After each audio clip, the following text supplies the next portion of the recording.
4 ঘটিকার সময় যাত্রাবাড়ির বিবির বাগিচা এলাকা ইত্যাদির গলি নামে একটা জায়গা, সেখানে একটা বাসার দ্বিতীয় তলায় পিছনে গ্রিল কেটে 4 জন দুর্বৃত্ত একটা বাসায় প্রবেশ করে এবং এক পর্যায়ে বাসায় যে দম্পতি বসবাস করতেন, বয়স্ক দম্পতি, তার ভদ্রমহিলা ডাকাতদের উপস্থিতি টের পেয়ে হইচই করেন এবং ডাকাত চোররা তাকে আক্রমণ করে, পায়ে আঘাত করে এবং ঘটনায় যে দম্পতি ছিল বয়স্ক ভদ্রলোক তিনি মারা যান এবং তার মৃতদেহ সুরতহাল করে পোস্টমর্টমের জন্য ঢাকা মেডিকেল কলেজ হাসপাতালে রয়েছে এবং এই ঘটনায় আহত যে বয়স্ক মহিলা তাকে একটা বেসরকারি হাসপাতালে চিকিৎসাধীন অবস্থায় রাখা হয়েছে। এই ঘটনা যেহেতু আজকে ভোর 4টার দিকে ঘটেছে, আমরা বিস্তারিত তদন্ত করে দেখছি ঘটনার মূল রহস্যটা কি, কারা কারা জড়িত।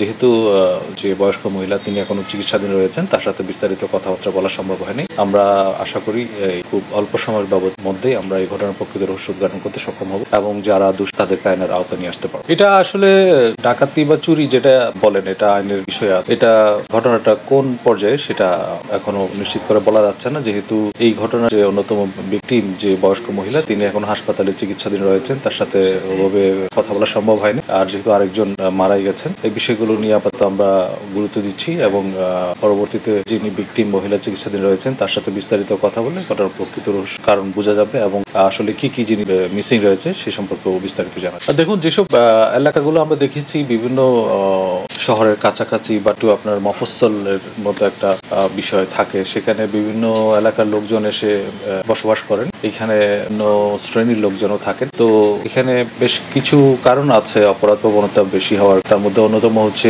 এই যে মানুষের মধ্যে যে হেটারোজেনাস ক্লাসেস অফ পিপল এখানে রয়েছে এবং এখানে বিভিন্ন ভাসমান মানুষ অনেক সময় থাকে। তো এদের ক্ষেত্রে আমরা প্রায়শই দেখি এরকম যেখানে পরিস্থিতি সেই সব জায়গাতে একটু অপরাধ প্রবণতা বেশি থাকে। না, এখনো এটা আসলে ঘটনাটার প্রকৃত রহস্য কি সেটা এখনো বলা যাচ্ছে না, যেহেতু আমরা যে ভিকটিম একজন মারা গেছেন, আরেকজন এখনো আহত অবস্থায় রয়েছেন। আহত যিনি রয়েছেন তার চিকিৎসা চলছে, তার সাথে বিস্তারিত কথা বললে হয়তো ঘটনার প্রকৃত রহস্য জানা যাবে। এটা পুলিশ ইতিমধ্যে ঘটনাস্থল পরিদর্শন করেছে এবং প্রাথমিক যে কাজগুলো সেগুলো আমরা পরিচালনা করছি। এ পর্যন্ত লিখিত কোনো অভিযোগ বা মামলা হয়।